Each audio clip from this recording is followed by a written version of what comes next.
ఎవరు అశ్రద్ధగా ఉండకండి, శ్రద్ధ కలిగి ఈ కార్యక్రమంలో మీరందరూ పాలుభాగస్తులు కావాలని దేవుని పేరట మనవి చేస్తూ ఉన్నాను. ధ్యాన కీర్తన చదువుకుందాం. కీర్తన గ్రంథము 63వ అధ్యాయము. కీర్తన గ్రంథము 63వ అధ్యాయము. ఉత్తర ప్రత్యుత్తరాలుగా మనం చదువుకుని దేవుని నామాన్ని మనము ఘనపరుద్దాం. దేవా, నా దేవుడవు నీవే, వేకువనే నిన్ను వెతుకుతును.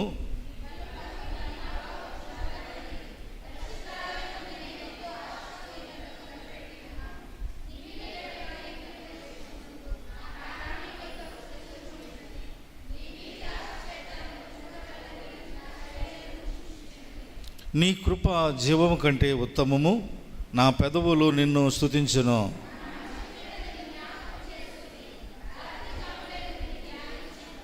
కొవ్వు మెదడు నాకు దొరికినట్లుగా నా ప్రాణము తృప్తి పొందుచున్నది. ఉత్సహించు పెదవులతో నా నోరు నిన్ను గూర్చి గానము చేయుచున్నది.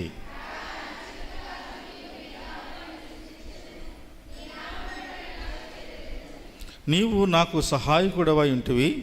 నీ రెక్కల చాటున శరణజొచ్చి ఉత్సాహధ్వని చేసేదను.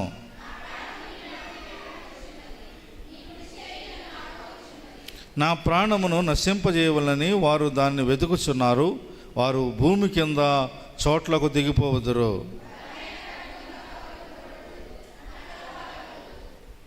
రాజు దేవుని బట్టి సంతోషించును. ఆయన తోడని ప్రమాణము చేయు ప్రతివాడును అతిశైలును. అబద్ధములడు వారి నోరు మూయబడును. ఈ కొద్ది మాటలు దేవాదేవుడు దీవించి ఆస్వాదించునుగాక. ఆమేన్. మంచిది. మన మధ్య తమ్ముడు చంద్రం ఉన్నాడు, ప్రార్థన చేస్తారు. వాక్య నడిపింపు కొరకు చిన్న ప్రార్థన చేసి సహకరించాలని ప్రేమతో ఆహ్వానిస్తూ ఉన్నా.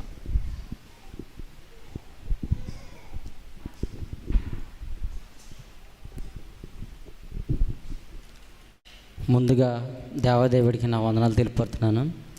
అలాగే దైవ సేవకులకి, పాస్టర్ అమ్మ గారికి కూడా వందనాలు. కూడి వచ్చిన సంఘం అందరికీ కూడా పేరు పేరునే వందనాలు తెలియపడుతున్నాను. కళ్ళు మూసుకొని ప్రార్థన చేద్దాం. పరిశుద్ధుడా, పరిశుద్ధుడా, పరిశుద్ధుడా, ప్రేమగల తండ్రి, దయగల రాజా, గొప్ప రాజా, మీకు వందనాలు పరమ తండ్రి.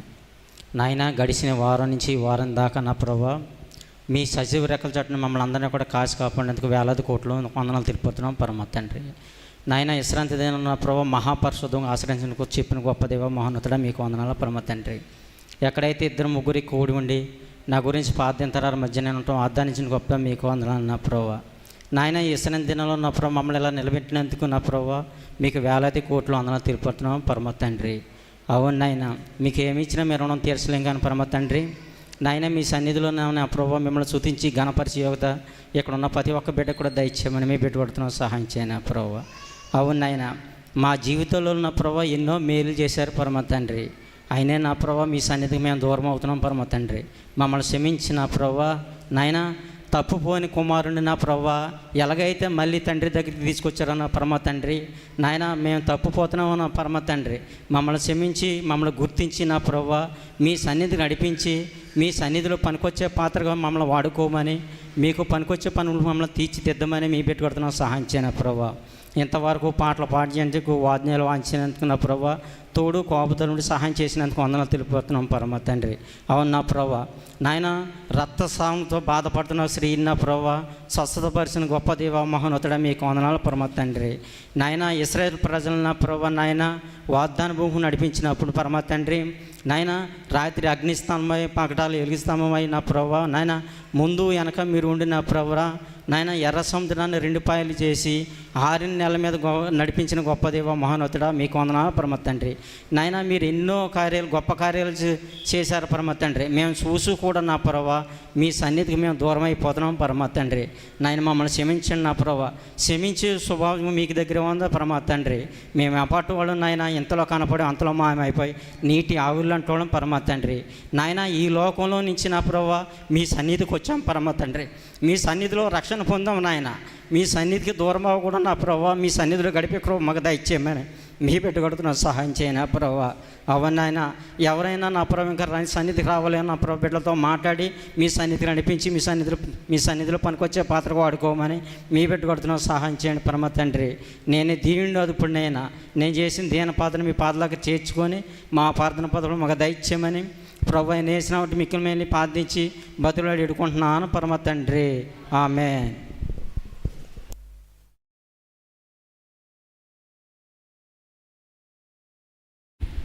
మంచిది ప్రియులారా, ప్రార్థించేటువంటి తమ్ముడికి మనందరి తరపున ప్రత్యేక వందనాలు తెలియజేస్తూ ఉన్నాను. ప్రియులారా, ఈరోజు ఒక ప్రత్యేకమైనటువంటి అంశమును గురించి మనము జ్ఞాపకం చేసుకుందాం. గత కాలంలో ప్రవీణ్ ప్రగడాల అనేటువంటి ఒక దైవజన్ని హత్య చేసిన సందర్భాన్ని మనం చూసాం. ప్రియులారా, 2 రోజుల క్రితం అమెరికా దేశంలో చార్లీ కీర్క్ అనేటువంటి ఒక దైవజన్ని పబ్లిక్గా, అంటే ప్రజలందరూ చూస్తుండగా మాట్లాడుతున్నటువంటి ఒక దైవజన్ని ఒక షూటర్ చాలా దూర ప్రాంతం నుంచి షూట్ చేసి ప్రొఫెషనల్ కిల్లర్ మరి ఒక దైవజన్ని చంపిన సందర్భాన్ని మనం చూస్తూ ఉన్నాం. ప్రియులరా, ఒక గొప్ప దైవజనుని ఈరోజు ఈ లోకంలో లేకుండా చేసిన సందర్భం చాలా విచారకరమైనది, బాధకరమైనది. అమెరికా దేశంలో ఎంతోమందిని క్రైస్తవత్వంలో నడిపిస్తున్న గొప్ప దైవజనుడు, యవనస్తులకు వారికి ఉన్నటువంటి సమస్యలను పరిష్కరిస్తున్నటువంటి వాడు, విశ్వాసులను వారు అడిగినటువంటి ప్రతి ప్రశ్నకు జవాబు చెబుతూ వారిని సరైనటువంటి మార్గము గుండా నడిపిస్తున్నటువంటి వాడు. అమెరికా దేశంలో సాతాను ఆరాధన ప్రారంభమైంది. ప్రియులరా, సాతానును ఆరాధించే ఒక గుంపు తయారైంది. అది మంచి పద్ధతి కాదు, అలాగూ చేయడం మంచిది కాదని మంచి చెప్పినందుకు దైవజనుని చంపారు. ప్రియమైనటువంటి దేవుని పిల్లారా, డైరెక్ట్గా గన్ షూట్ చేసి చంపిన సందర్భాలని మనం చూస్తున్నాం. ఈరోజు తీవ్రమైనటువంటి లోటు ఆ కుటుంబం, చాలా భయంకరమైనటువంటి పరిస్థితి. ఈరోజు క్రైస్తవత్వం ఎలాగుందంటే, నువ్వు చేస్తున్నది తప్పు, నువ్వు సరి చేసుకోమంటే వారు సరి చేసుకోవడానికి బదులుగా కోపడుతున్న వారిని మనం చూస్తూ ఉన్నాం. నీ భక్తి మంచిది కాదు, సరైనటువంటి పద్ధతిలో నువ్వు నడవమని చెబితే చాలామంది దానిని తిరస్కరిస్తున్నటువంటి వారు చాలామంది ఉన్నారు.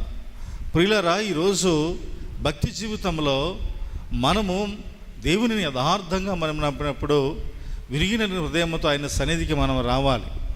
మనలో ఉన్నటువంటి పాపము, ద్వేషము, అసూయ వీటన్నిటిని మనం విడిచిపెట్టాలి. ఒక్కొక్కసారి వాక్యము సూటిగా మాట్లాడుతున్నప్పుడు దానిని సరి చేసుకోవడానికి మనం ప్రయత్నము చెయ్యాలి. ప్రియులారా, ఒకవేళ ఆ ప్రయత్నం మనము చేయకపోతే, నీలో ఉన్న పాపాన్ని నువ్వు ఒప్పుకోకపోతే, నువ్వు చేసిన తప్పుని నువ్వు దేవుని దగ్గర నువ్వు ఒప్పుకోకపోతే, రేపొద్దున్న చాలా భయంకరమైనటువంటి పరిస్థితిలో నువ్వు పడవలసిన పరిస్థితి ఒక రోజు రాబోతుంది. ఆ రోజున దేవుని ఉగ్రత నుండి నువ్వు తప్పించుకోలేవు.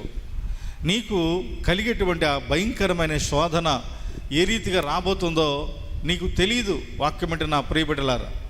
అందుకనే నీ జీవితంలో విశ్వాసము అనేటువంటి ఒక విత్తనాన్ని నువ్వు నాటినప్పుడు దానిని ఫలభరితంగా మలుచుకోవడం వరకు నువ్వు ప్రయత్నం చేయాలి. నీ విశ్వాసము అంతకంతకు అభివృద్ధి చెందాలి. అంతే తప్ప నువ్వు కొద్ది కాలం ఎదిగిన తర్వాత పడిపోయే పరిస్థితి నీ జీవితంలో ఉండకూడదు. చెడిపోయేటువంటి పరిస్థితి నీ జీవితంలో ఉండకూడదు. ప్రియమైనటువంటి దేవుని పిల్లరా, ఈరోజు దేవుని దాసునిగా ప్రేమతో మీకు మనము చేసేది ఏంటంటే, పడిపోయేవాడు ఎలాగో పడిపోతాడు, వారితో పాటు మీరు కూడా పడిపోవద్దు. చెడిపోయేవాడు ఎలాగూ చెడిపోతాడు, వారితో మీరు కూడా చెడిపోవద్దు. విశ్వాస విషయంలో దిగజారిపోయేటువంటి వారు ఉన్నారు, వారితో కూడా మీరు కూడా దిగజారిపోవద్దు. ప్రియులారా, ఈ మాటలు నేను చెప్తున్నవి కాదు. ఇర్మియా గ్రంథము 8వ అధ్యాయము, ఇర్మియా గ్రంథము 8వ అధ్యాయము 12వ వచనాన్ని ఒకసారి మనం చదువుకుందాం. చదవడం ఒక్కళ్ళు బాగా అర్థమయ్యేలాగా. తాము హేయమైన క్రియలు చేయుచున్నందున సిగ్గుపడవలసి వచ్చెను కానీ వారు ఏమాత్రమును సిగ్గుపడరు. అవమానము నొందితమని వారికి తోచనే లేదు. గనుక పడిపోవు వారిలో వారిని పడిపోవుదురు. నేను వారిని విమర్శించు కాలమున వారు తొట్టిల్లుదురని యెహోవా సెలవిచ్చుచున్నాడు. చిన్ని ప్రార్థన చేసుకుందాం. మరి కండ్లు మూసుకోనండి, ఏకీభవించండి. దయచేసి చిన్ని ప్రార్థన చేసుకుని దేవుని నామాన్ని మనం కనపరుద్దాం. ప్రార్థన ఏకీవించాలి. అమ్మ ప్రార్థన చేసుకుందాం, ఏకీవించండి దయచేసి. స్తుతులకు పాత్రుడా, స్తోత్రార్హుడా, మీ పరిశుద్ధ నామాన్ని బట్టి మీకు కృతజ్ఞతాస్తుతులు చెల్లించుకుంటున్నాం పరమ తండ్రి. విశ్రాంతి దినమును పరిశుద్ధంగా ఆచరించమని చెప్పిన గొప్ప దేవుడవు నాయన. విశ్రాంతి దినమును నాయన ఈరోజు ఇలాగూ చేరి మిమ్మల్ని ఆరాధించే ధన్యతని బిడ్డలకిచ్చినందుకు మీకు వేలాది స్తుతులు స్తోత్రములు తండ్రి. ఈ పరిచర్య చక్కగా అనేకుల యొక్క సహాయ సహకారం ద్వారా ఈ పరిచర్య జరుగుతుంది ప్రభువా. పరిచర్య చేస్తున్న బిడ్డలు నాయన, పాటలు పాడుతున్న బిడ్డలు, వాద్యాలు వాయించుతున్నటువంటి బిడ్డలు నాయన, ఇదిగో లైవ్ పెడుతున్నటువంటి మీ బిడ్డల్ని, వారి కుటుంబాలన్నింటినీ కూడా మీరు ఆస్వాదించండి, దీవించండి. ఈ పరిచర్యని ఫలభరితంగా మీరు మార్చండి. ప్రతి ఒక్కరూ విశ్వాస విషయంలో బలమైన వారుగా, శక్తివంతమైన వారుగా బిడ్డలు ఎదిగే భాగ్యాన్ని ఇవ్వండి.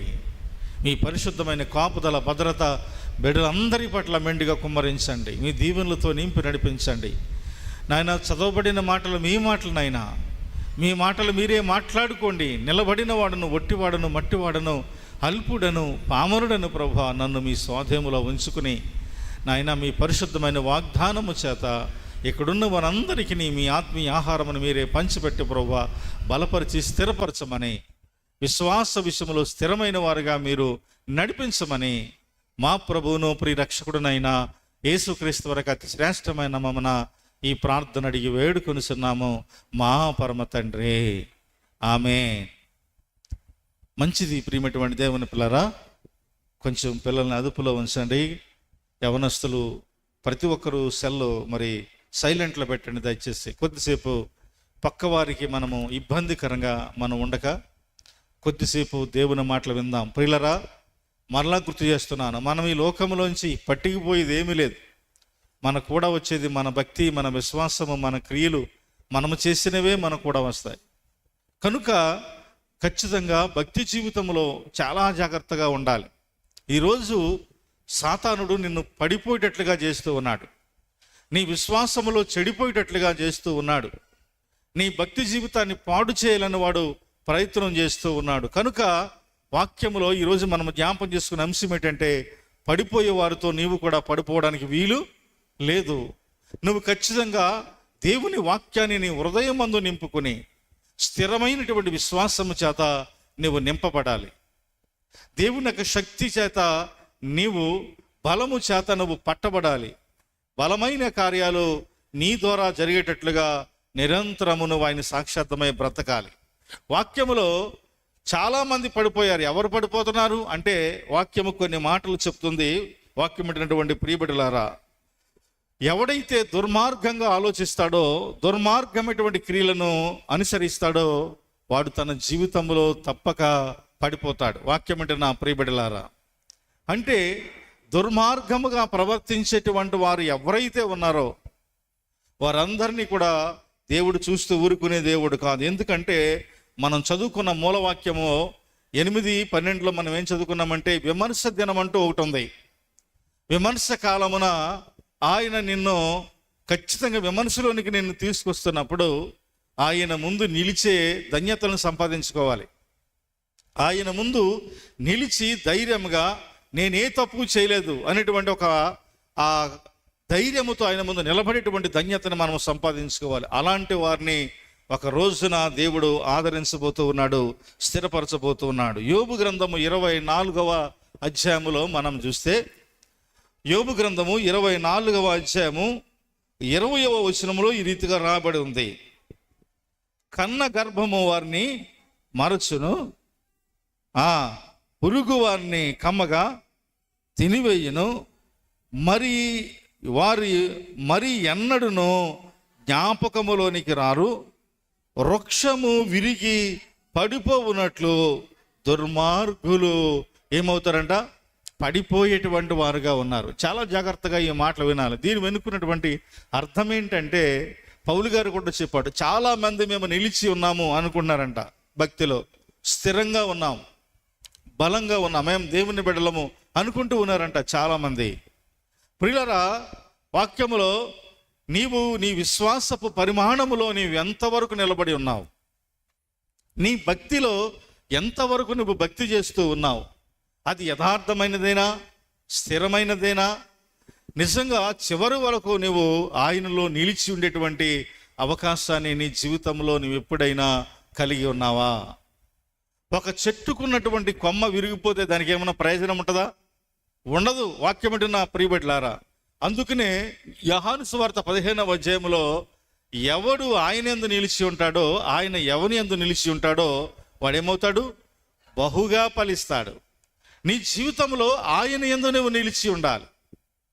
నువ్వు ఎప్పుడైతే ఆయనలో నిలిచి ఉంటావో నీవు బహుగా ఫలించే అవకాశాన్ని దేవుడు నీకు ఇస్తూ ఉన్నాడు. కానీ వాక్యములో మనము చూస్తున్నాము, వృక్షము ఏ రీతిగా అయితే చెట్టులో నుండి ఒక వృక్షము కొమ్మ ఇరిగిపోతుందో అలాగూ చాలామంది విశ్వాస జీవితాలు విరిగిపోతూ ఉన్నాయంట, పడిపోతూ ఉన్నాయి. ఈరోజు వాక్యం అంటే నా ప్రియబిడ్డలారా, ఈ మాటలు నీ హృదయాంతరంగములోనికి నువ్వు ఆహ్వానించాలి.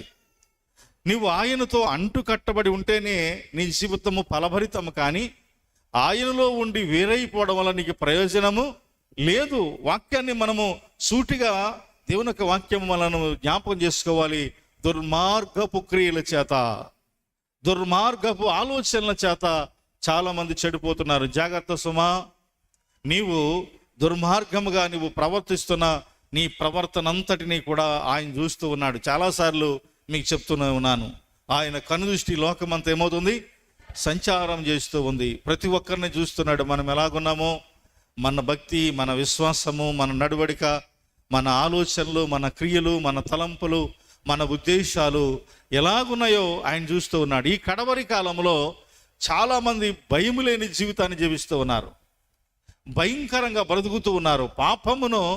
ఆ పాపమును వారు ఆహ్వానిస్తూ మనస్సులోనికి వారు దానిని కోరుకుంటూ, ప్రియులారా, తల్లిదండ్రుల యొక్క భయము కానీ, అన్నదమ్ముల భయము కానీ, అసలు పెద్దల భయము కానీ, సంఘ భయము కానీ, దైవజన్ యొక్క భయము కానీ ఈరోజు లేకుండా పోతుందంటే గల కారణం ఏంటంటే దుర్మార్గపు క్రియల చేత చాలామంది తమ జీవితాలు ఏం చేస్తున్నారు? నాశనము చేసుకుంటూ ఉన్నారు. పిల్లరా, అందుకనే నిన్ను ఎవరైనా మర్చిపోవచ్చు, కానీ నీ దేవుడు మాత్రం నిన్ను మర్చిపోయే దేవుడు కాదు. నిన్ను కన్నటువంటి గర్భము ఒకవేళ నిన్ను మర్చిపోవచ్చు. వాక్యములో ఉంది, నిన్ను కన్న తల్లి నిన్ను మర్చిపోవచ్చు, అయినా ఆయన మర్చిపోయే దేవుడు కాదు. నిరంతరం నిన్ను జ్ఞాపకం చేసుకుంటూ ఉన్నాడు. ఎందుకని అంటే నీవు స్థిరమైనటువంటి విశ్వాసము చేత నువ్వు నిలబడాలని, బలమైనటువంటి కార్యము నీ జీవితంలో జరగాలని దేవుడు కోరుకుంటున్నాడు. కనుక చాలామందితో పడిపోయేటువంటి జీవితాలు చాలామంది కలిగి ఉన్నారు. అవిశ్వాసము చేత వారితో నీవు కూడా పడిపోవడానికి వీల్లేదు. నువ్వు స్థిరముగా ఉండాలని ఆయన కోరుకుంటున్నాడు. ఈ లోకములో చాలామంది తన భక్తి జీవితంలో, ప్రియులరా, వారు చేసిన స్నేహ సంబంధ కార్యాల చేత చాలామంది చెడిపోయిన వారు ఉన్నారు, పడిపోయినటువంటి వారు చాలామంది ఉన్నారు. ఎందుకంటే ఒక భక్తుడు అంటాడు ఏమనంటే, చెప్పుడు మాటలు విన్నటువంటి వారంట చెప్పేవాడు బాగానే ఉండడంట, వాడు తొలగిపోతాడు. కానీ ఆ మాటలు ఎవడైతే ఉన్నాడో వాడు అయోమయంలో పడతాడట. ఇటెల్లాలో వాడికి తోచనటువంటి పరిస్థితి, ఏం చేయాలో తోచనటువంటి పరిస్థితి.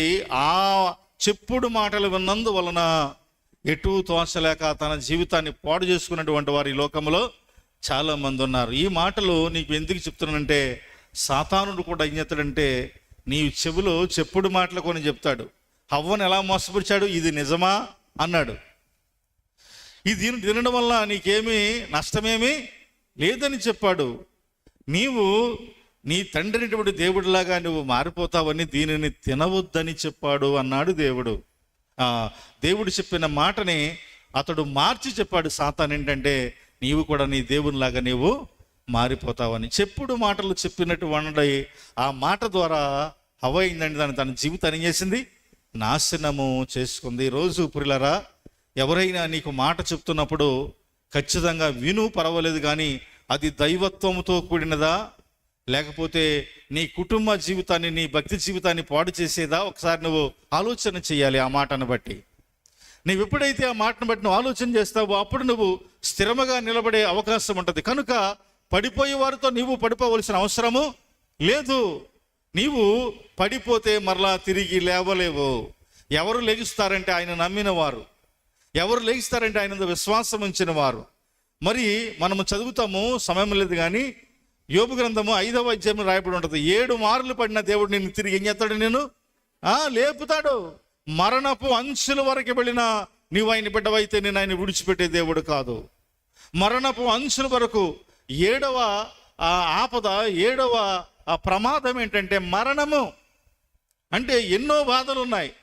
6 బాధలు కలిగిన ఆయన విడిపిస్తాడు. 7 బాధలు కలిగిన ఏ కీడును నీ గుడారమును సమీపించకుండా ఆయన నిన్ను ఆదుకునేటువంటి దేవుడు. ఈరోజు నీవు ఆయన బిడ్డవైతే లేపుతాడు. కానీ నీవు దుర్మార్గపు క్రియల చేత నువ్వు ఆలోచన చేస్తున్నావా? ఖచ్చితంగా నువ్వు పడిపోబోతున్నావు ఒకరోజు.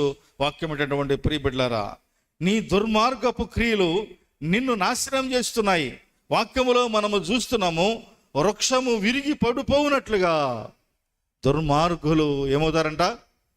ఖచ్చితంగా పడిపోతూ ఉన్నారు. వాక్యములో కూడా కీర్తనకాడు ఆ మాట రాస్తాడు ఏంటంటే, భక్తిహీనుడు విస్తరించిన చెట్టు వలె ఉంటాడంట. ఎలా ఉంటాడు? విస్తరించిన చెట్టు వలె ఉంటాడు. చాలాసార్లు మనం గుర్తు చేసుకున్నాం. వాడు విస్తరించిన చెట్ల వలె ఉంటాడు అంటే వాడు పాపాలు చేస్తాడు, మోసాలు చేస్తాడు, దౌర్జన్యం చేస్తాడు. కానీ కారులు ఆడి దగ్గరే ఉంటాయి, బంగారం ఆడి దగ్గరే ఉంటుంది, వెండి ఆడి దగ్గరే ఉంటుంది, అన్ని ఆడి దగ్గరే ఉంటాయి. అప్పుడు దేవుణ్ణి నమ్ముకున్నటువంటి వాడు భక్తిపరుడు అనుకుంటాడంట, ఏంట్రా బాబు అసలు ఆడు అన్నీ ఆడి దగ్గరే ఉంటున్నాయి, దేవుడు మేము యథార్థంగా నమ్ముకున్నా మాకేం కలిసి వస్తలేదు అనుకుంటారంట చాలామంది.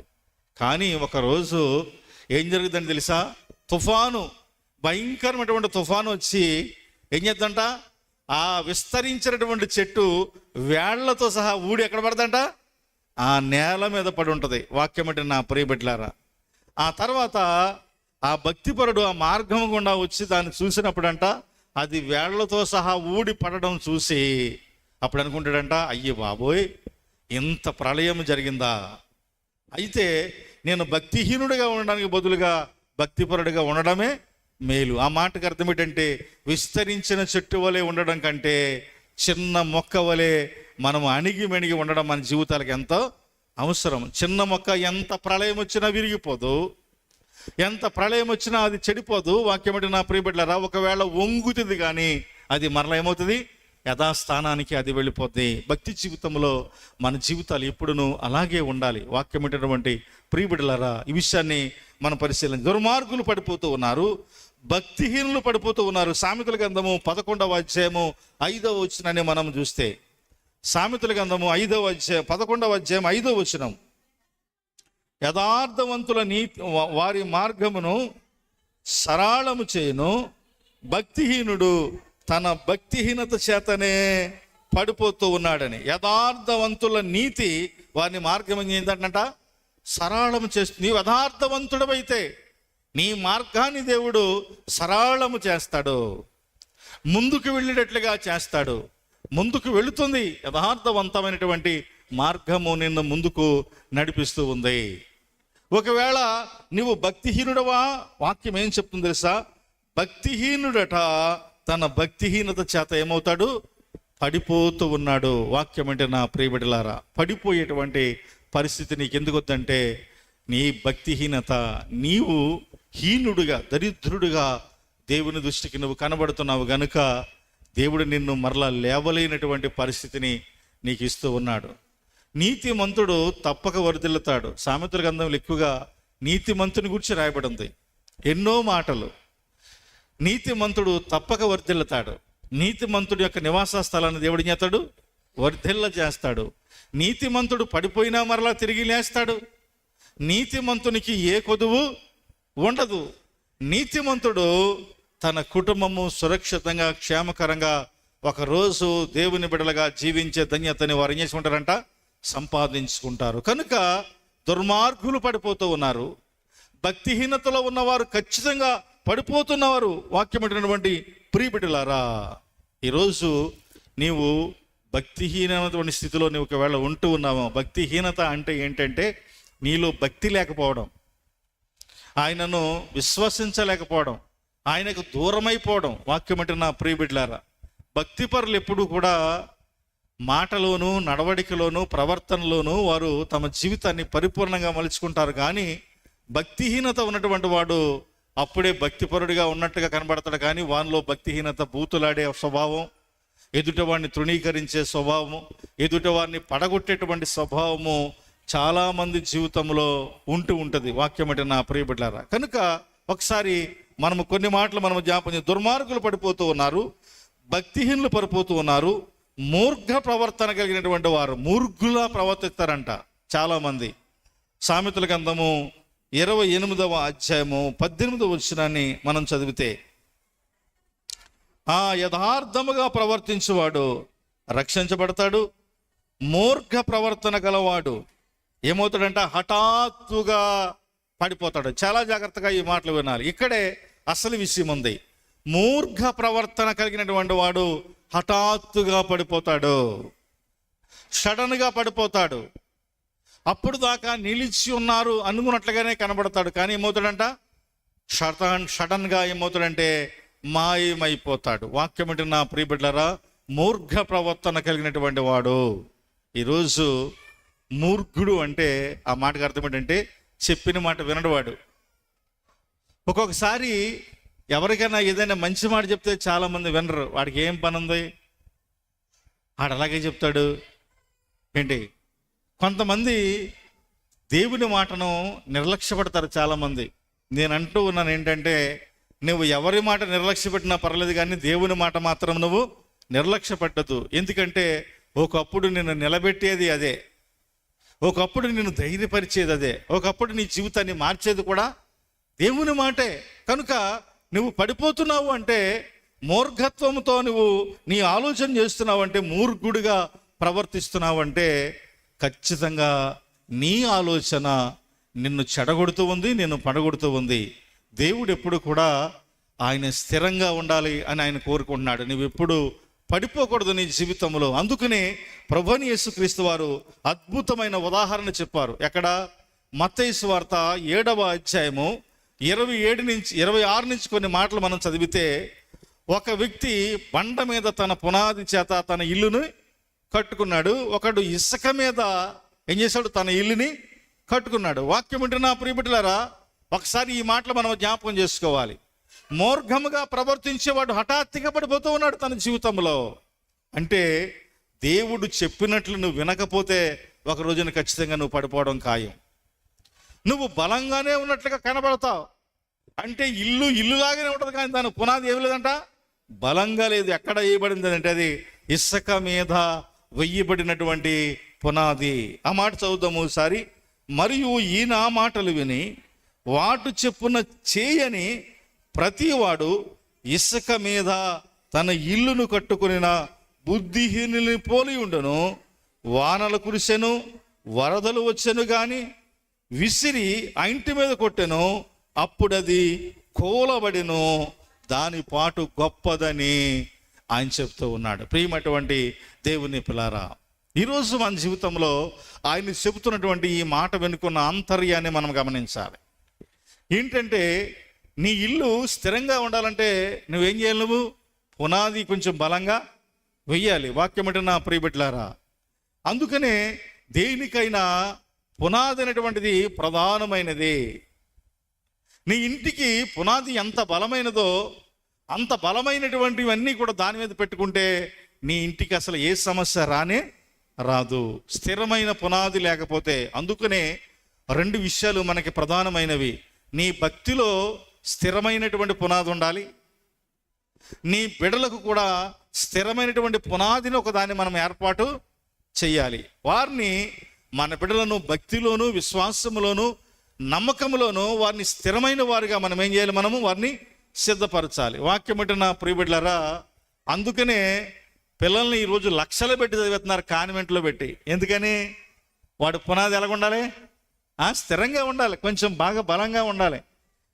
సాధారణంగా ఏదో వచ్చేస్తాడు మామూలు బడిలో పంపితే, అంటే అక్కడ చదువు చెప్తారు, కానీ కొంతమంది సరిగా చెప్పచ్చు, చెప్పకపోవచ్చు. కొంతమంది డబ్బులు తీసుకుంటారు కానీ తగినటువంటి ప్రతిఫలముగా వారు బోధించలేరు. కొంతమంది తమ కర్తవ్యాన్ని నిర్వర్తించేవారు చాలామంది ఉన్నారు. అందుకనే బిడ్డలు ఈ రోజున దారి తప్పిపోకూడదని ఒక స్థిరమైన వారుగా ఉండాలని ఎన్ని డబ్బులైనా ఖర్చు పెట్టి వారికి పునాది అంటే మొదటగా వారి ప్రారంభము చాలా గొప్పదిగా ఉండాలని తల్లిదండ్రులు ఏం చేస్తారు? ప్రయత్నం చేస్తూ ఉంటారు. ఆ మాటకు అర్థం ఏంటంటే పునాది గట్టిగా ఉంటే ఒకసారి ఇంకా వాడు పడిపోయే అవకాశము లేదు, బాగా ఎదుగుతాడు, స్థిరమైన వాడిగా ఎదుగుతాడు, ఎన్ని ఆపదలు వచ్చినా తట్టుకుంటాడు, శక్తివంతుడిగా ఎదుగుతాడు. ఈరోజు నీ భక్తి జీవితంలో కూడా స్థిరమైనటువంటి ఆ పునాది నీవు కలిగి ఉండాలి. ఈరోజు వాక్యం అంటే నా ప్రియబిడ్డలారా, ఇసుక మీద ఇల్లు కట్టుకున్నవాడు బండ మీద ఇల్లు కట్టుకున్న వాడిని దేవుడు జ్ఞాపకం చేస్తూ ఉన్నాడు.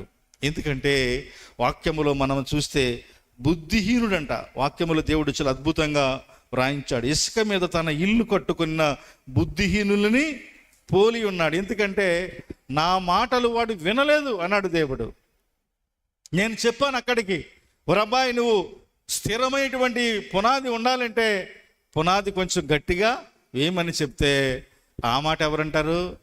నేను చెప్పినట్టు చేస్తాను, నేను ఇలాగే చేస్తానని తమ ఇష్టానుసారంగా కట్టుకున్నటువంటి ఒక వ్యక్తిని దేవుడు జ్ఞాపం చేస్తూ ఉన్నాడు. ఈరోజు వాక్యం అంటే నా ప్రియబిడ్డలారా, దేవుని మాట వింటేనే మన జీవితాలకి బలం, దేవుని మాట వింటేనే మన జీవితాలకు శక్తివంతమైనటువంటి స్థితిలో మనం నిలబడతాం, ఎప్పటికీ నిలబడతాం.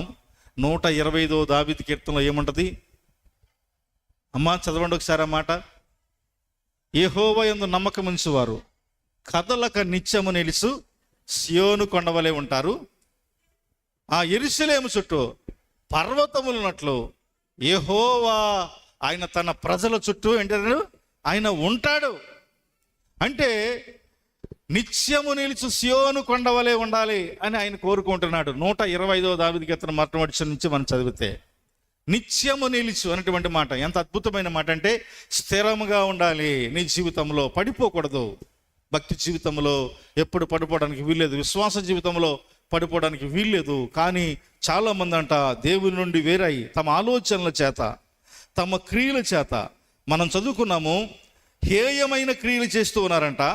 సిగ్గుపడవలసినటువంటి విషయంలో వారు సిగ్గుపడము మానేసి, వాక్యం అంటే నా ప్రియబిడ్డలారా, కొన్నిసార్లు చాలామంది సిగ్గులేని పని చేసి పైగా వాడు ఏం చేస్తారంటే చాలా గర్వంగా మేమేదో సాధించినట్లుగా సిగ్గుపడేటువంటి పరిస్థితి చాలామంది జీవితంలో ఉండదు. అందుకనే ఈ లోకంలో చాలామంది అంటారు ఏంటంటే వాళ్ళకి సిగ్గు లేకుండా తిరుగుతున్నారా వాళ్ళని. సిగ్గు లేదు వాళ్ళ జీవితాల్లో, అంటే సరిచేసుకునే అవకాశం వారికి లేకుండా పోతూ ఉంది. ఈరోజు నీ జీవితంలో ఎవరిని లెక్క చేయను, నా ఇష్టానుసారంగా నడుస్తానంటే కుదరదు అక్కడ. ఎందుకో తెలుసా? మనుషునితో కూడా ఒకసారి దేవుడు నీకు హెచ్చరికను పంపుతాడు. ఒక చిన్నవాడు కూడా నిన్ను హెచ్చరిక చేస్తాడు. ఏమనంటే అది దేవుని మాట కావచ్చు, జాగ్రత్త. ఒక్కొక్కసారి ఆ మాట మంచిదైతే, యథార్థమైనదైతే మనం వినాలి, ఆ మాటకి మనము లోబడాలి. కనుక బండ మీద కట్టుకున్నటువంటి వాడు బుద్ధిమంతుడు.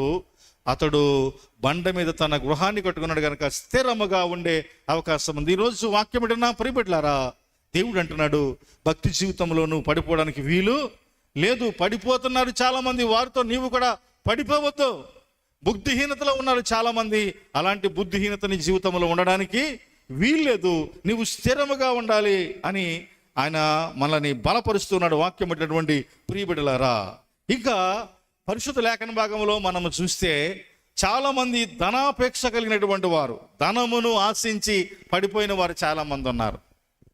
ఎంతసేపు కూడా వారికి ఏం కావాలంటే డబ్బు కావాలి. వాక్యం అంటే నా ప్రియబిడ్డలారా, చాలామంది అంటారు డబ్బు లేకపోతే ఎలా బతుకుతామండి. కొంతమంది క్యాప్షన్స్ పడతారు ఏంటంటే అన్నిటికంటే ఏది ఉన్నా లేకపోయినా నువ్వు సిగ్గు వదిలే, మానవత్వం వదిలే, అన్ని వదిలే, కానీ డబ్బు మాత్రం సంపాదించంటాడు ఒకడు. ఏం వదిలేయాలంట? డబ్బు సంపాదకే అన్నీ వదిలేయాలంట. మరి డబ్బు నిన్ను పరలోక రాజ్యం తీసుకెళ్తుందా?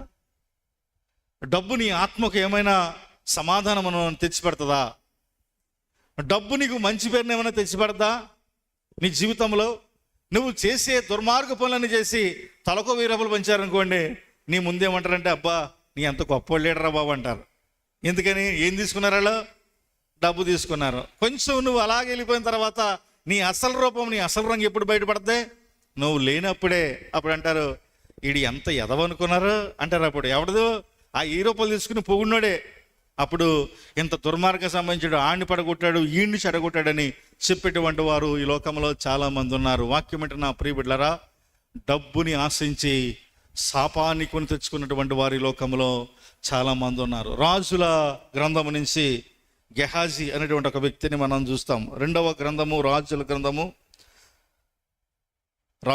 గ్రంథము 5వ అధ్యాయంలో మనము చూస్తే 26-27 వచనంలో, అంతటా ఎలీషా వానితో, ఆ మనుష్యుడు తన రథమును దిగి నేను ఎదుర్కొనుటకు తిరిగి వచ్చినప్పుడు నా మనసు నీతో కూడా రాలేదా?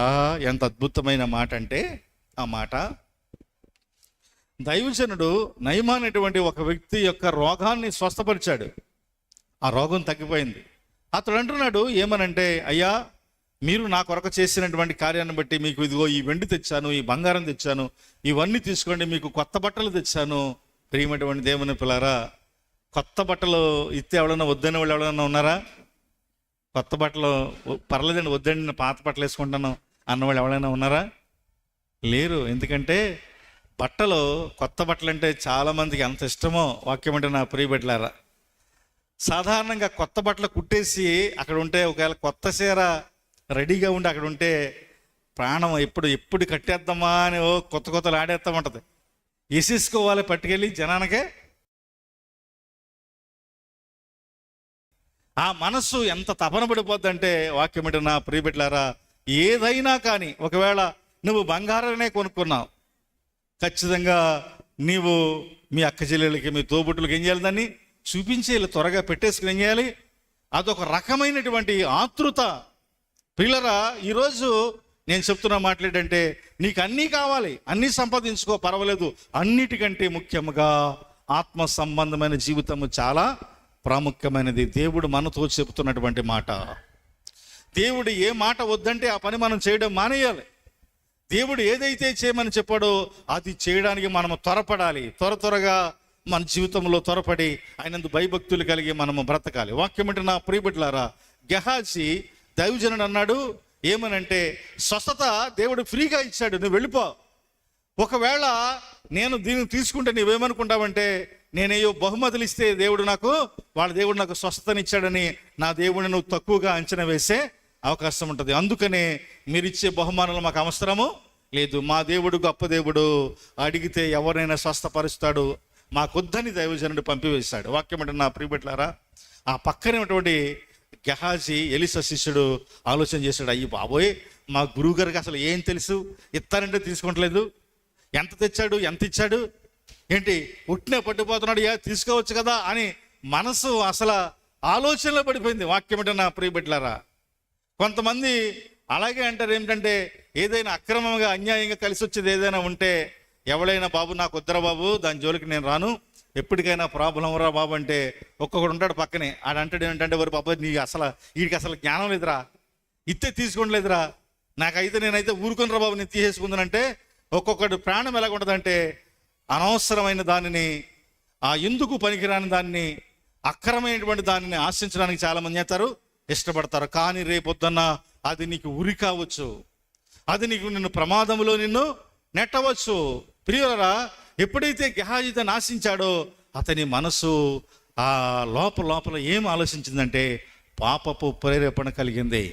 అతడు గబగబా పరిగెత్తుకుంటూ వెళ్ళిపోయి ఆ నయమాన్తో అంటున్నాడు ఏమనంటే, అయ్యా, మా దైవజనుడు పంపాడు, ఇప్పుడే ఎవరో వచ్చారంట, కొన్ని బట్టలు ఇమ్మని చెప్పాడు, కొంత మీ దగ్గర ఉన్నటువంటిది కొంత ధనాన్ని ఇవన్నిటిని కూడా ఇమ్మని చెప్పాడు. అంటే వాళ్ళు అంటున్నారు, మీరు ఎంత కావాలితే అంత మీరు తీసుకోండి, ఖచ్చితంగా తీసుకోండి అని వాక్యం అంటే నా ప్రియ బిడ్డలారా, నయమాను తన పనివాడితో చెప్తే గబగబా చాలా ఇచ్చాడు. కొత్త వస్త్రాలు అవన్నీ తీసుకుని గబగబా తెచ్చేసుకుని ఇంటికాడ పెట్టేసుకుని లోపల పెట్టేసుకుని వాక్యం అంటే నా ప్రియ బిడ్డలారా, దైవజన్ దగ్గరికి వస్తే దైవజనుడు అంటున్నాడు, గెహాజీ, నువ్వు ఎక్కడికి వెళ్ళావు, నువ్వు ఎక్కడి నుంచి వస్తున్నావు? దైవజనుడు, నేను ఎక్కడికి వెళ్ళాను, నేను ఇక్కడే ఉన్నా కదా, నీ పక్కనే కదా, ఎక్కడే ఉన్నాను కదా అంటే, అప్పుడు దైవజనుడు అంటున్నాడు ఏమని తెలుసా, ఎలీషా, నువ్వెక్కడికి వెళ్ళావో, ఎక్కడి నుంచి వస్తున్నావో, నా మనస్సు నీతో కూడా రాలేదా?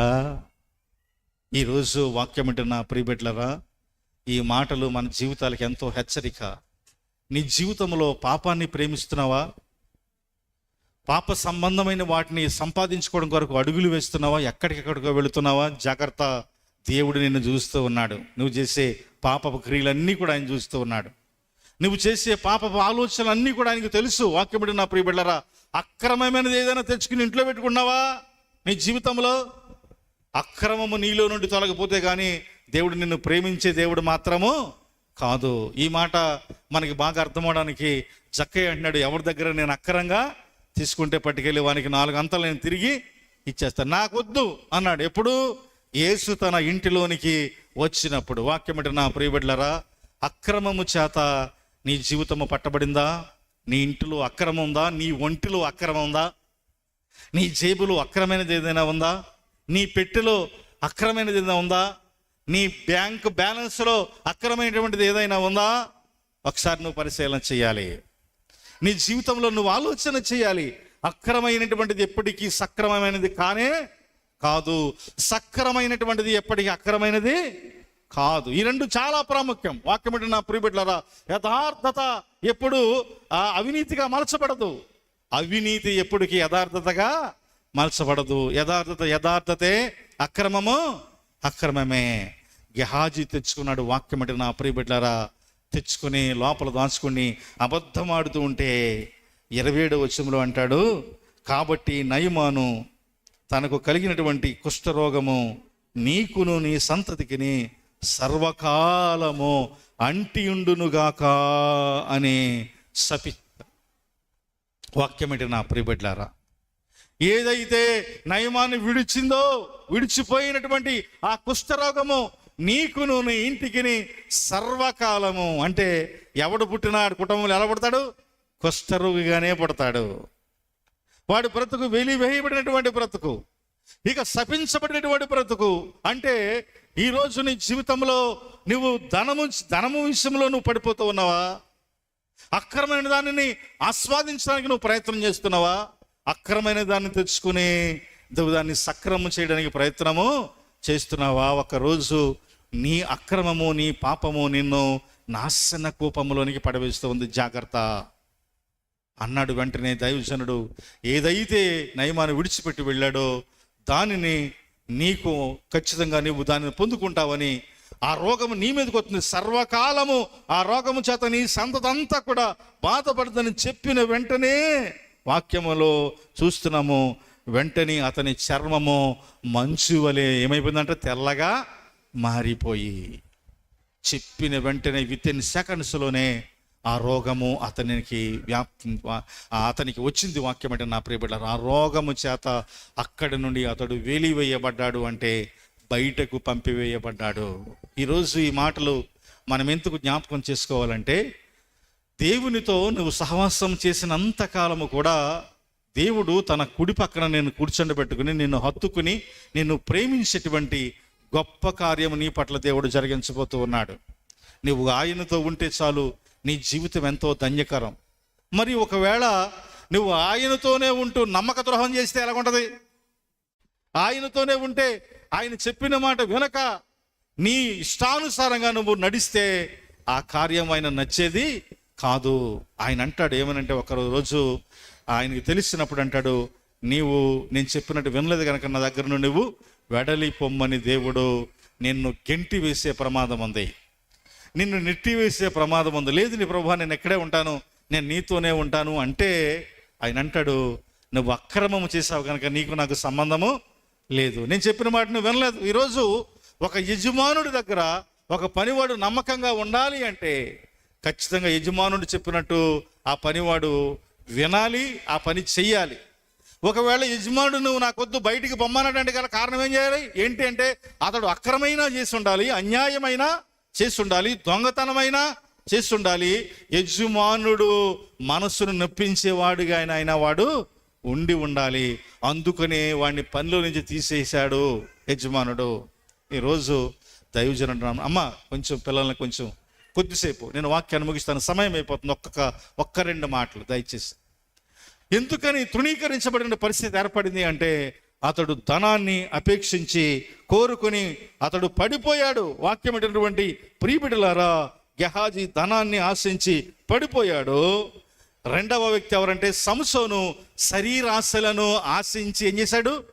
పడిపోయాడు. వాక్యం అంటే నా ప్రియబిడ్డలారా, ఎంత భయంకరమైనది అంటే ఇది చాలా ప్రమాదకరమైనది. సంసోను చేసినటువంటి కార్యాన్ని చదువుదాం. న్యాయాధిపతుల గ్రంథము 16వ అధ్యాయము 19వ వచనం. న్యాయాధిపతుల గ్రంథం 16:19. ఆమె తన తొడ మీద అతనిని నిద్రపుచ్చి ఒక మనిషిని పిలిపించి వాని చేత అతని తల మీద 7 జడల క్షౌరమును చేయించి అతనిని బాధించుట మొదలుపెట్టాను. ఒకసారి ఈ మాట మనము జ్ఞాపకం చేసుకోవాలి. అతని బలమంతా దేంట్లో ఉంది? ఆ తలలోనే ఉంది. 7 జడల ఆ క్షౌరము అనేటువంటి 7 జడలు అతడికి ఉండేబట. అది పుట్టినప్పటి నుండి ఒక మంగళ కత్తి కూడా తల మీద పడలేదు. అతని బలం, అతని తల. ఈరోజు ఇతడు శరీరానుసారమైనటువంటి ఆశ కలిగి, పాపపు ఆలోచన కలిగి ఇతడు వెళ్ళి ఆమెతో తన జీవితాన్ని ప్రారంభించి బతకడం మొదలుపెట్టిన తర్వాత రోజు అడుగుతున్నాడు, నీ బలం ఎక్కడుందో చెప్పు, నీ బలం ఎక్కడుందో చెప్పని చెప్పినప్పుడు వాక్యం ఏంటి నా ప్రియ బిడ్డలారా, ఒకరోజు ఏం చేశాడంటే ఖచ్చితంగా అతనిలో ఉన్నటువంటి లోపాన్ని, సమస్యను చెప్పేశాడు. చాలామంది పెళ్ళాలు ఏం చేస్తారంటే, అమ్మా ఈ మాట వినాలి మీరు బాగా, ఈ మాట చాలా జాగ్రత్తగా, ఈ మాటలు. భార్యలు ఏం చేస్తారంటే భర్తల్ని వాళ్ళ సీక్రెట్ అంతా కూడా బయటికి లాగుతాకి రోజు ఏమయ్యా చెప్పవా, ఎంత ఉన్నాయి డబ్బులు బ్యాంకులో,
అది ఖచ్చితంగా పడేటట్లుగా నువ్వు దానిని ఎలాగైతే పట్టుకుంటున్నావో సాతాను కూడా వేసేటువంటి వల సామాన్యమైంది కాదు.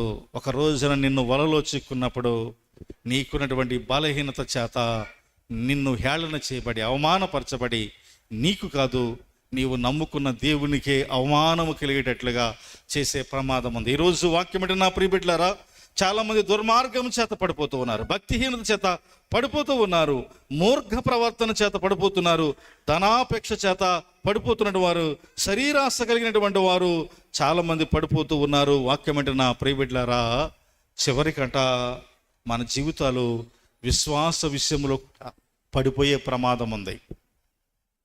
విశ్వాస విషయంలో కూడా ఏమవుతామంటే మనము పడిపోతాం మన జీవితంలో. ఈరోజు ఈ మాటలు వెనుకున్న ఆంతర్యం ఏంటంటే, నీ విశ్వాసంలో నువ్వు బలంగా ఉంటావు కానీ స్థిరముగా నువ్వు ఉండలేని పరిస్థితి. యేసు వైపు చూడమనేసి లోకం వైపు ఖచ్చితంగా నువ్వు చూసే అవకాశం. పేతురు అన్నాడు ఏమని, యేసుని నీళ్ల మీద నడిచి వచ్చినప్పుడు అన్నాడు, యేసుని చూసి, ప్రభువా నువ్వు ఆ నీళ్ల మీద నడిచి వచ్చేది, ముందేమో దయ్యం పోతామనుకున్నారు వాళ్ళు. అయ్యి బాబోయ్ అర్ధరాత్రి కూడా తెల్లారుజామున ఏదో మా మీదకి వచ్చేస్తుంది. సాధారణంగా తెల్లారుగా అట్లా సాతాను యొక్క ప్రేరేపణను మనం చూస్తాం. సాతాను క్రియలను ఎప్పుడు ఉంటాయంటే దాదాపు తెల్లారుజామునే ఉంటాయి. వాక్యం అంటే నా ప్రియబిడ్డలారా, వాళ్ళందరూ కూడా అనుకున్నారు ఏమంటే, ఏదో భూతమ దగ్గర నడుచుకుంటుంది. మీరు భయపడొద్దు, నేనే అన్నాడు దేవుడు. నీళ్ళ మీద నడుచుకుంటూ వచ్చాడు. వీళ్ళేమో ధోని మీద వచ్చారు, ఆయన దీని మీద నడుచుకుంటూ వచ్చాడు. వచ్చిన తర్వాత పేతురు చూసిన వెంటనే, ప్రభువా నువ్వా సముద్రం నడుచుకుంటూ వచ్చేసావా నువ్వు? అవును పేతురు అంటే, ప్రభువా నేను కూడా నడవాలంది ప్రభు, ఒకసారి నడుతాను ప్రభువా అంటే, రా అన్నాడు దేవుడు. లేకమన్నాడు. వాక్యం అంటే నా ప్రియబిడ్డలారా, నీళ్ల మీద నిలబడడం అంటే సామాన్యమైన విషయము కాదు ప్రియులారా. కానీ ఎవరు ఆజ్ఞ ఇచ్చారు? దేవుడు ఆజ్ఞ ఇచ్చాడు. అప్పటికి పేతురికి కొంచెం ధైర్యం వచ్చింది. రమ్మంటే లేచి నిలబడ్డాడు. వాక్యం అంటే నా ప్రియబిడ్డలారా, జాయిగా దోన్లోంచి ఒక కాలు నీటిలో పెట్టాడు. బానందే నిలబడ్డాడు. ఈ కాలు కూడా తీసి ఏం చేశాడు? వేసి నుంచున్నాడు, ధైర్యంగా నుంచున్నాడు. వాక్యం అంటే నా ప్రియబిడ్డలారా, అప్పుడు అయ్యి బాబు నేను కూడా నిలబడ్డాను, రమ్మని చెప్పాడు దేవుడు. 4 అడుగులు వేసాడు. 4 అడుగులు వేసిన తర్వాత వాక్యం అంటే నా ప్రియబిడ్డలారా, ఒక బలమైన గాలి ఏం చేసిందంట? అతన్ని తాకింది. మత్తయి సువార్త 14వ అధ్యాయము. ఖచ్చితంగా మనం చెప్పుకోవడం కోసం కాదు, వాక్య ఆధారం మనకు కావాలి కాబట్టి. మత్తయి సువార్త 14వ అధ్యాయము 30వ వచనం. గాలిని చూసి భయపడి మునిగిపోసాగింది. ప్రభువా నన్ను రక్షించమని కేకలు వేశాను. ప్రియులారా, ఈరోజు ఈ మాటని చెప్పి నేను వాక్యాన్ని ముగిస్తాను, సమయం అయిపోయింది. గాలిని చూసి భయపడి అనేటువంటి మాట మనం చూస్తూ ఉన్నాం. ఎదురుగుండా ఎవరున్నారు? యేసయ్య ఉన్నాడు. రమ్మని చెప్పింది ఎవరు? యేసయ్యే. రా నేను ఉన్నాను అని ఆయన ధైర్యంగా రమ్మన్నాడు. నిలబడ్డాడు, మంచిదే. 2 అడుగులు వేసాడు, మంచిదే. కానీ దేని చూసి భయపడ్డాడంట? గాలిని చూసి భయపడి. ఈరోజు వాక్యం అంటే నా ప్రియబిడ్డలారా, శక్తివంతమైన దేవుడు మన ఎదురుగుండా ఉన్న, మనతో ఉన్న, మనలో ఉన్న, ఒక్కొక్కసారి మనము ఈ లోకంలో ఉన్న సమస్యలు చూసి ఏమైపోతాం? మనం భయపడిపోతూ ఉంటాం. ఈ లోకమైనటువంటి ఇరుకులు ఇబ్బందులు చూసి భయపడిపోతూ ఉంటాం. జ్వరం 2 రోజులు తగ్గపోతే గబగబా వెళ్ళిపోతాం దేవరపల్లిలో, గోపాలపురము. ఏం కావాలడికి? తాడు కావాలడికి. నేను ఈ మాట ఖచ్చితంగా సూటిగా ఈ మాట చెప్తాను. ఎందుకో తెలుసా? విశ్వాసము లేనప్పుడు, నువ్వు నమ్మకం లేనప్పుడు నీ జీవితంలో దేవుని నువ్వు అవమానపరిచినట్లెక్క, అగౌరవపరిచినట్లెక్క. నీకు అసలు ప్రార్థన చేసేటువంటి ఓపిక, తీరిక కూడా నీకు ఏమీ లేదు. కన్నీరు కార్చి ప్రార్థన చేసే అవకాశం కూడా లేదు. 2 రోజులు ప్రార్థన తగ్గపోతే ఒక్కొక్కరిని చూడండి, కాళ్ళ నిండా తాళ్లే, ఏడు నిండా తాళ్లే, మొల నిండా తాళ్లే, ఇక అన్నీ తాళ్లే. వాక్యం అంటే నా ప్రియబిడ్డలారా, నరకానికి పోయేది ఎవడంటే ఆళ్లే. అన్నీ తాళ్లే, నరకానికి పోయేది ఆళ్లే. బాగుందా? రైమంట రథం బాగుందా? అన్నీ తాళ్లే, నరకానికి పోయేది కూడా ఆళ్లే. జాగ్రత్త. నీ జీవితంలో నువ్వు దేని చూసి భయపడుతున్నావు? నీ జీవితంలో. ఎందుకంటే ఒకని ఆయుష్ కాలము 70 సంవత్సరం, అధిక బలం అంటే 80. లేదు, ఒకవేళ ఆయన తలుసుకుంటే 80 కంటే ఎక్కువ బతికినోళ్ళు లేరా? మొన్న 123వ పుట్టినరోజు జరుపుకుంది ఒక ఆవిడ. 123వ పుట్టినరోజు. మంచి జమ్స్గా ఉంది, నిబ్బరంగా ఉంది, ధైర్యంగా ఉంది. కొడుకులందరూ, మనవలందరూ, మునుమనవలు కూడా చక్కగా హ్యాపీగా ఆవిడ పుట్టినరోజు చేశారు. అందరూ ఆవిడ ఆశీస్సులు తీసుకుంటున్నారు. మొదట దేవుడు ఆశీస్సులు తీసుకున్నారు. ఆ తర్వాత వాళ్ళ నాన్నమ్మ, వాళ్ళ అమ్మమ్మ, అంటే కూతురు బిడ్డలు, కొడుకుల బిడ్డలు ఆవిడ ఆశీస్సులు తీసుకుంటున్నారు. అడుగుతూ ఉన్నాడు అందులో ఒకడు. ఏమని తెలుసా? ఏమే ముసలిదానా, ఎంత బలంగా ఉన్నావు నువ్వు, ఎంత ఇలా బాగా బతికావు, ఏంటి గల కారణం అంటే ఆవిడ అంటుంది ఏంటంటే, ఒరే సంతోషంగా ఉండాలిరా, సీకుసెంత ఉండకూడదురా, బాధలు ఉండకూడదురా. ఒకవేళ ఉన్నా కానీ దాన్ని ఎంతవరకు మనము అంతవరకే దాన్ని ఉంచాలరా, ఓ చూసి బాధపడిపోకూడదురా అని చెప్తుంది. 123 సంవత్సరాల ఒక బామ్మ. వాక్యం అంటే నా ప్రియబిడ్డారా, గట్టిగా 25 సంవత్సరాలు ఉండవు. మొగుడు ఏదో అన్నాడని ఇప్పుడు మొత్తం ముసుగేసుకు పడుకుని ఇక అసలు లేకదు. పెళ్ళ మీద అందని ఈడు అసలు ఇంటికే రాడు. ఎక్కడ ఉంటాడు ఈడు? ఏమో ఎక్కడ ఉంటాడు, ఎవరి దగ్గర ఉంటాడు. వాక్యం అంటే నా ప్రియబిడ్డలారా, ఇక ఎంత ఇదంటే పరిస్థితి. ఈవిడేమో ఫోన్ చేయదు, ఆడు ఫోన్ చేయడు. చాలా జాగ్రత్తగా ఈ మాటలు వినాలి. మిమ్మల్ని బాధించడం కోసం కాదు, లేకపోతే ఏదో నవ్వుకోవడం కోసం కాదు. ఈ మాటలు జరుగుతున్న సందర్భాల్ని మీకు చెప్తున్నాను ఈరోజు. ఈవిడ ఫోన్ చేయదు, ఆడు ఫోన్ చేయడు. మరి ఎవడు ఫోన్ చేస్తాడు మీకు? ఎవడొకళ్ళు తగ్గాలి కదా. ఎవడొకళ్ళు తగ్గితేనే అది ముందుకెళ్ళే అవకాశము ఉంటుంది. వాక్యం అంటే నా ప్రియబిడ్డలారా, నేను తగ్గను, ఆడు తగ్గడంటే మరి ఎవడు తగ్గుతాడు? ఆఖరికి ప్రియమైనటువంటి దేవుని పిల్లరా, ఈరోజు ఎలాగుందంటే ఫోన్ చేయకపోవడం వల్ల, అంటే మాట్లాడకపోవడం వలన వీళ్ళ మధ్య కమ్యూనికేషన్స్ గ్యాప్ ఎక్కువైపోయి సాతానికి అవకాశం ఇచ్చి ప్రియులరా వాళ్ళు ద్వేషాలు, కోపాలు ఏవో పెంచేసుకుని నన్ను మాతో మాట్లాడేది, నాతో చేయలేదు, నా వంక చూడడం లేదని చెప్పి వాక్యమిట నా ప్రియబిడ్డలారా ఆత్మహత్య చేసుకునే వాళ్ళు చాలామంది ఉన్నారు ఈరోజు.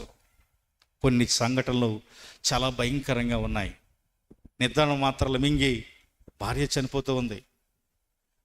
భార్య తన మాట లేదని ఆ కాలువలో దూకి చనిపోయేటువంటి పురుషులు కూడా చాలామంది ఉన్నారు. ఈ మాటని మీకు ఎందుకు నేను జ్ఞాపకం చేస్తానంటే, ఈ మాట ముగించే ముందు ఒక మాట అపొస్తలుడైన పౌలు గారు అందుకే ఆ మాట అంటాడు ఏంటంటే, భార్యాభర్తల మధ్య వాళ్ళిద్దరు మనసులు కలిసి ఉండాలి. యేసుని వారి రక్షణగా ఏం చేయాలి? అంగీకరించాలి. వారి ఇరువురు కలిసి వారి సమస్య ఎవరితో చెప్పుకోవాలి? దేవునితో చెప్పుకోవాలి. అందుకని ఎఫెసీయులకు రాసిన పత్రిక 5వ అధ్యాయంలో దేవుడు అద్భుతంగా పౌలు గారి చేత మాటలు రాయించాడు. అసలు పౌలు గారికి వివాహం అయిందంటే ఏమో కొంతమంది అయిందంటారు, కొంతమంది అవలేదంటారు. ఏది ఏమైనప్పుడు కూడా పరిష్కరించాడంతే. ఏది ఏమైనప్పటికీ ధైర్యంగా రాశాడంతే. అసలు మీ మధ్యకి ఎవడు రావడానికి వీల్లేదు అని చెప్పాడు. ఒకవేళ అలాంటి మనస్పర్ధలు వస్తే ఎవడొకడు తగ్గాలి, నువ్వైనా తగ్గాలి, ఆళ్ళైనా తగ్గాలి. లోకాన్ని చూసి మీరు భయపడడం వల్ల ప్రయోజనము లేదు. లోకాన్ని చూసి మీరు బాధపడి భయపడాల్సిన అవసరం లేదు. మీ మధ్య దేవుని యొక్క శక్తి మీ మధ్య కార్యము చేయాలి. ఎవరొకరు తగ్గించుకోవాలి. వాక్యంలో ఉంటుంది, తాను తగ్గించుకుని వాడు ఏమవుతాడు? హెచ్చించబడతాడు. అంటే తగ్గించుకోవడం వలన, సారీ చెప్పడం వల్ల నీకు ఒరిగిపోయేది ఏమీ లేదు. సారీ చెప్పడం వల్ల పురుషుడు కానీ స్త్రీ కానీ ఒరిగిపోయేది ఏది లేదు. ఎందుకంటే తగ్గింపు జీవితము మన జీవితాల కంటే గొప్ప రిలైజ్ ఇస్తుంది. దేవుడు నిన్ను ప్రేమిస్తాడు, నిన్ను ఆదరిస్తాడు. వాక్యం అంటే నా ప్రియబిడ్డలారా, ఈరోజు నీ ఎదురుగుండా దేవుడున్నాడు.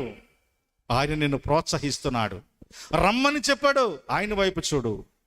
రమ్మని పిలిచాడు, ఆయన వైపు చూడు. ఒకవేళ ఆయన వైపు చూస్తూ వెళితే నువ్వెక్కడున్నావో మర్చిపోతావు. నీ జీవితంలో నువ్వు ఆయన వైపు చూస్తే, అంటే భక్తి జీవితంలో, విశ్వాసములో, నమ్మకములో నీవు ఉంటే నువ్వెక్కడ నిలబడ్డావో కూడా నువ్వు మర్చిపోతావు. ఆయన ఖచ్చితంగా ఆయన దగ్గరికి వెళ్ళేంత వరకు కూడా ఆయనను చూస్తే, నువ్వు ఆయనను చూస్తే చాలు, ఏ ఆపద నీకు ఆయన రానివ్వడు. ఒకవేళ ఆయనను చూడడం మానేసి గాలిని చూసావా, లోకం వైపు చూసావా, నువ్వు శ్రమలలో పడతావు, ఆపదలో పడతావు, ఇబ్బందుల్లో పడిపోతావు.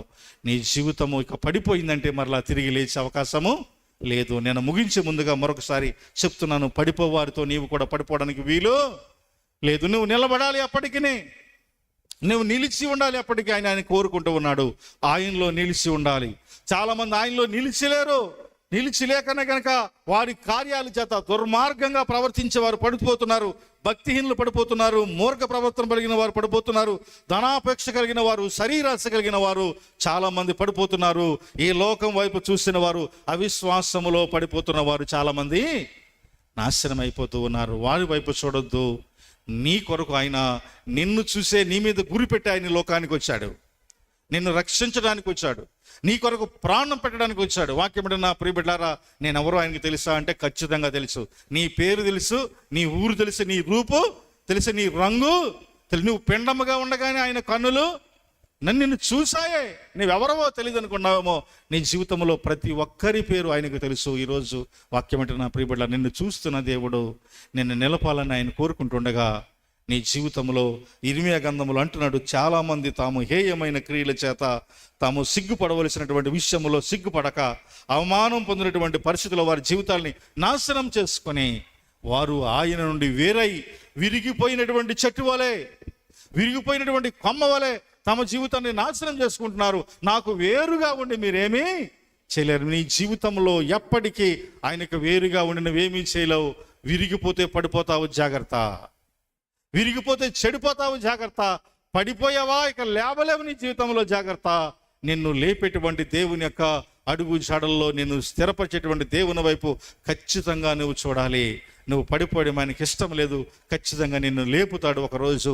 నీవు పడి ఉన్నటువంటి స్థితి నుంచి, నీవు ఉన్నటువంటి పరిస్థితి ఆయన నిన్ను లేవనెత్తి వాక్యమంటే నా ప్రియబిడ్డ నిన్ను బలపరుస్తాడు. కనుక అట్టి దేవుని శక్తివంతమైన కార్యము చేత నువ్వు నింపబడాలని, బలమైనటువంటి దేవుని యొక్క కార్యము నీ హృదయాంతరంగములో చేరాలని, ఆయన శక్తి ఎప్పటికీ నిన్ను ఒక పనిముట్టుగా, ఒక సాధనంగా నిన్ను వాడుకోవాలని, ఆ పనిముట్టుగా సాధనంగా నువ్వు ఆయన చేతిలో బలవంతుడిగా నువ్వు మారాలని దేవుని దాసునిగా నేను ప్రేమతో హెచ్చరిక చేస్తూ ముగిస్తున్నాను. ఈ కొద్ది మాటలు దేవదేవుడు దీవించి ఆస్వాదించునుగాక.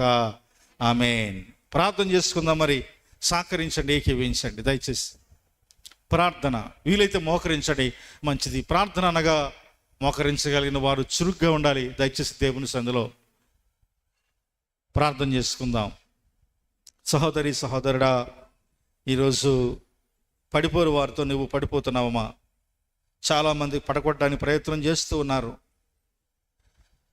దేవుని వాక్యాన్ని బోధిస్తున్నటువంటి వారిని చాలామంది వారి మాటలు వినకుండా చేయలేని ప్రయత్నం చేస్తూ ఉన్నారు. ఒక ప్రవీణ్ ప్రగడాల్ని, ఒక చార్లీ కిర్కీని ఈ లోకంలో లేకుండా చేయాలని చాలామంది ప్రయత్నం చేస్తూ ఉన్నారు.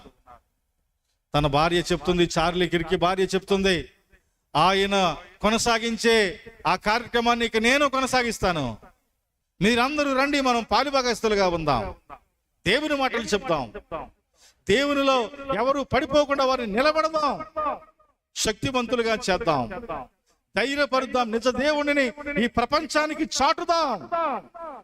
ఈ ప్రపంచంలో ఆయన శక్తి కార్యాలను గురించి మనము ప్రచారము చేద్దాం. శ్రమ కలిగిన, బాధ కలిగిన రండి నా జీవితంలో, నేను నా భర్తను పోగొట్టుకున్న ఆయన నాకు బాధ లేదు, నా భర్త దేవుని దగ్గర ఉన్నాడు. ఖచ్చితంగా మనము కూడా ఆయన చేతిలో సాధనంగా మనం వాడబడాలంటే నాతో పాటు రండి, అనేకులని పడిపోకుండా నిలబడదామని తన చార్లీ కిర్కీ భార్య చెప్తుంది. నిజమే. ఈరోజు సహోదరి సహోదరుడా, నువ్వు పడిపోకుండా ఉండాలి అంటే దేవుని మాటను వినాలి. లోకం వైపు చూడొద్దు. నీలో ఉన్న చెడ్డవన్నీ విడిచిపెట్టు. ధైర్యముగా స్థిరముగా నిలబడే అవకాశాన్ని ఆయన ఇవ్వబోతూ ఉన్నాడు. స్తుతులకు పాత్రుడా, స్తోత్రాలు కూడా మీ పరిశుద్ధ నామాన్ని బట్టి మీకు కృతజ్ఞతాస్తుతులు చెల్లించుకుంటున్నాం పరమ తండ్రి. సమస్త మెరిగిన దేవుడు, శక్తివంతుడు ప్రభువా, మీ సన్నిధిలో మేము ఎప్పటికీ నేను నిలబడే ఉండాలి, స్థిరమైన వారుగా ఉండాలి ప్రభువా. ఇదిగో సాతాను అనేకుల్ని పడగొడుతూ ఉంది, చెడగొడుతూ ఉంది. వారి ఆలోచనలు, క్రియలు, వారి తలంపులను చెడగొడుతూ ఉంది. ఒక్కొక్కసారి తమ ప్రాణాలను కూడా తీయడానికి అనేకులను ప్రోత్సహిస్తూ ఉంది ప్రభువా. అలాంటి స్థితి నుంచి మమ్మల్ని విడుదల కలిగించండి, స్థిరపరచండి, బలపరచండి ప్రభువా.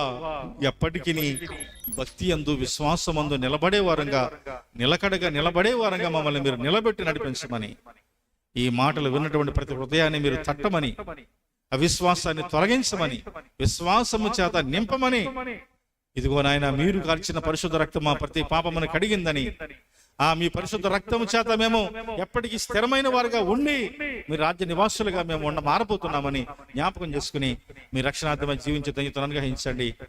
మీ బలను సమీపించే వారు ఆత్మతో సత్యముతో ఆరాధించే భాగ్యాన్ని బట్టి అనుగ్రహించమని, ఘనత మహిమ ప్రభావాలు మీరు ఆరోపించుకోమని, అపవాదకులతో లయపరచమని మా ప్రభువును ప్రియరక్షకుడునైనా యేసుక్రీస్తు వారి శ్రేష్టమైన నామమున ఈ ప్రార్థన అడిగి వేడుకొనిస్తున్నాము మా పరమ తండ్రి. ఆమేన్. మంచిది ప్రియులారా, అందరం లేచి నిలబడి ఆరాధన పాట పాడండి. ఒక 12 చరణాలు.